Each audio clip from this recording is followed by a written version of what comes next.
Well, here we are at Cosham Street, were hoping to see Manchester United take on Hereford tonight. But unfortunately, a frozen pitch has put paid to that. But as always on Substance, there's always compensations. And for City and Rovers fans of the 1990s, I've got someone with me who scored goals for both clubs. Peter Beadle, now in charge of Hereford. So let's take it in chronological order. Bristol Rovers first. Where did that all start? It started with a phone call from Glenn Roder, who was at Watford at the time, and we just played Bristol Rovers actually in a reserve game and won 5-1. And I had a particularly good game, and it sort of came from there. And I went and met John and went home, drove all the way back to Kent from Bristol on the night, and then they come back and agreed everything that we could do, and then I went up there the next day and then made my debut at Wycombe. So John Ward was manager then. So memories of that time? It was good. I had a great start. To be fair, I got a couple of goals early. Made a really good sort of connection with Marcus and got a nice little rapport going with Marcus, and Marcus finished with 30 goals and I finished with 12, and I hadn't had that many games, so I was really looking forward then to the next season and getting things going again next year.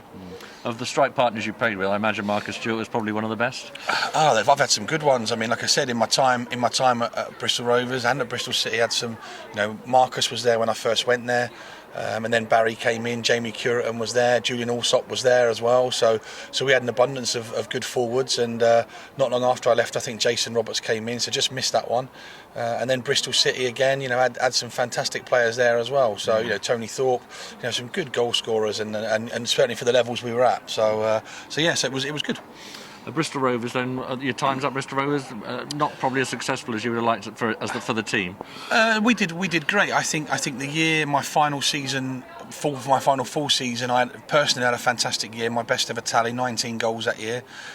We got to the playoffs and obviously had a fantastic first leg and gave away a really sloppy goal towards the end, and after taking a 3-0 lead went to Northampton and we crumbled a little bit, and listen, at the end of the day we had a really, really young side then, apart from Andy and myself, and Barry, the rest of them, we had Tom Ramasut, Jamie Curitan, Tom White, Steve Foster. It was a young side, and we done great to get to where we were, and unfortunately we lost out to a very well organised and very experienced Northampton team, and like I said, the plan was to learn from that experience and move on. But my time was then cut short, and I moved on to Port Vale in the pre-season the following year. But while at Rovers, I mean, you were a big centre forward in most ways, but you scored some spectacular goals. But you could hit it from distance, couldn't you?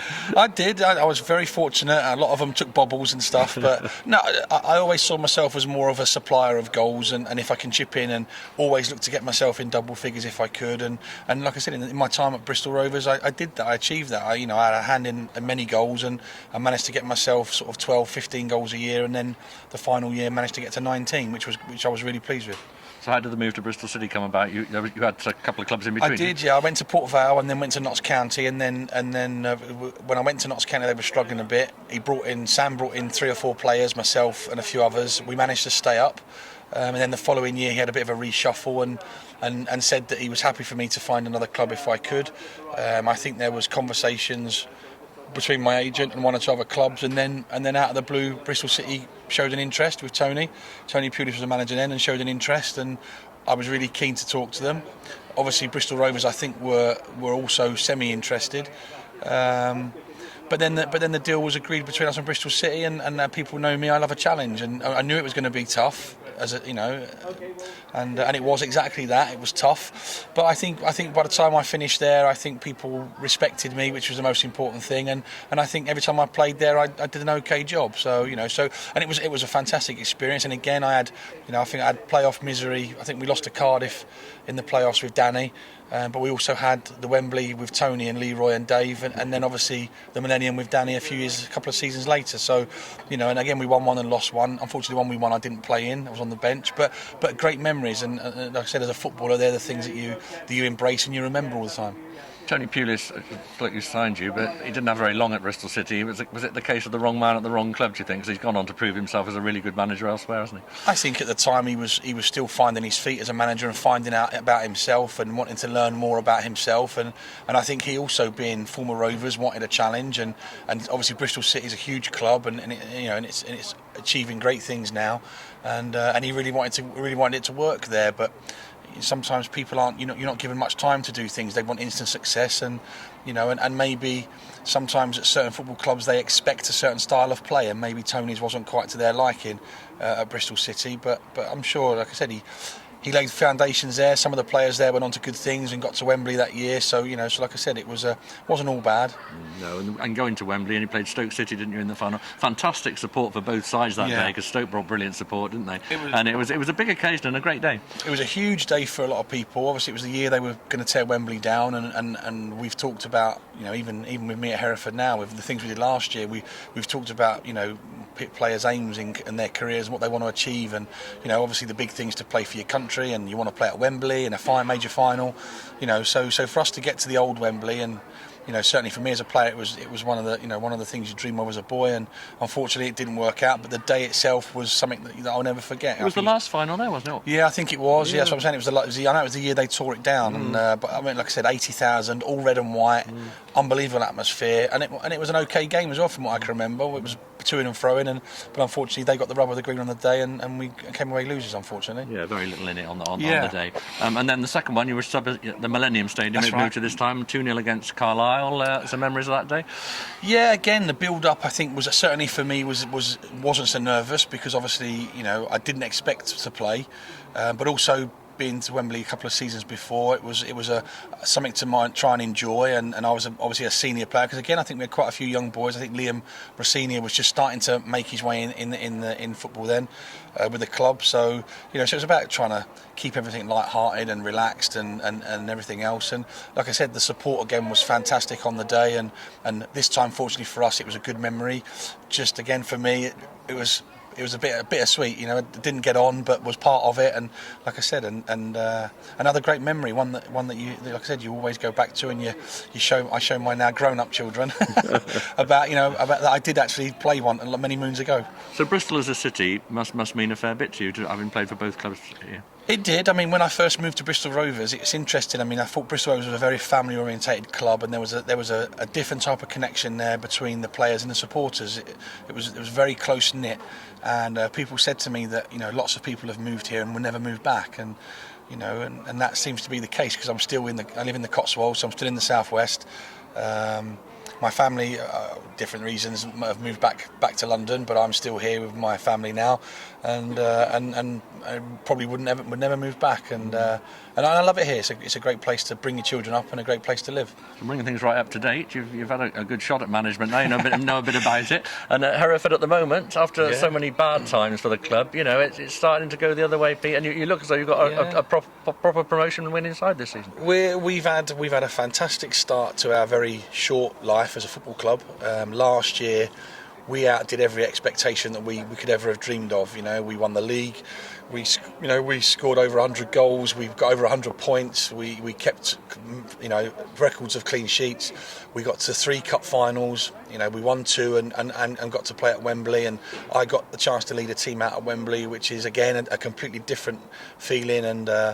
And it was a fantastic season, and obviously it would have been topped off with winning the Vars final, but we didn't, and we got beat soundly on the day, and it was a fantastic experience, and this year we've moved up a division, moved up a level, and the fans are still coming at home, which is fantastic. I mean, we're averaging 2,500 in the Southern League South and West, which is phenomenal, and the fans have been spectacular in since we've been going with this new club, and we're sat at the top of the league at the moment, and we're there to be shot at with the big club in this league. And by reputation more than anything else, because we are the new club as well. We've just started, but with our fan base and everything else, we're there to be shot at, and we're having a great run at the moment. And hopefully it can keep going. And if we can achieve the success we had last year, then everyone will be ecstatic. You say it's a new club, but everybody always thinks Hereford, the great FA Cup days, or the old club and what happened there. So is it a sort of renaissance in the town now as far as football's concerned? It is. I think the fact that when we went to Wembley last year, we took 20,000 fans to Wembley. And there's not many league clubs that could have done that in the lower echelons of the Football League that couldn't have taken 20,000 fans to Wembley, and they're right behind the club. And again, as we talked about with Tony, there's a philosophy here with Hereford, with the old club, of a style of football they like to play. we try but that suits me because that's my philosophy and how I want to play the game, and we're trying to do that. And I think because we do that and we play that way, and obviously success is the most important thing, we have to win. And when you do win, the fans come and watch, and because we win playing the way we like to play, 9 times out of 10, obviously they enjoy what they see, and they also see a group of players that would wear the shirt with pride. And I think every fan in every club in every country, as long as they see a player trying his best for the club for the shirt that he wears, they'll always accept that, whether he's a good player or not. If he tries his heart out, that's all they're interested in, because they know it means the same to the players. And we're very fortunate here because we've got a great group of players, and it means as much to them as it does to the fans that not only do we play the right way, but we're as successful as we can be. Well, sorry I haven't had the chance to see you tonight because it would have been very interesting to see your team in action. Is it too fanciful to think that sometime in the future Hereford will be a league club again? That's the dream, isn't it? It's a dream for everybody. Is to eventually. I mean, we can have these big ideas, and you can have these fantasies of getting there. I mean, obviously the club, that's what it's aiming for. It's aiming to get to as high a level it can do. And obviously, not long ago it was in League One, I think. So, it is possible.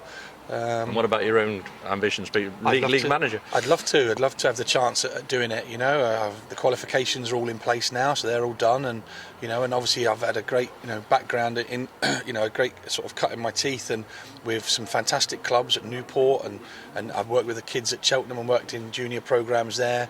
Worked with Hereford United before it went bust, and that had the final 8 games in the conference and managed to keep them up, and so my apprenticeship is ticking along nicely. And and hopefully in the future, whether it be with Hereford or with another club, is that someone will see fit to give me an opportunity, and I think it would be, it's nice for up and coming managers to be given a chance, because so many times they go with the tried and tested, and and sometimes it would be. Yeah, it's seen as a gamble, but I think any manager, any club takes as a gamble. And how old are you now? I'm 44, so as a manager, I'm still a baby. So You're still a baby to Nigel, though. Anyway. Exactly, exactly. But listen, the dream is always, of course, it is to play at the top level, as high as you can be, and it's just no different as a coach and a manager. You want to manage or coach at the highest level you could possibly get to, and I'd like to think that one day I'd get that opportunity. We wish you well. Thanks very much.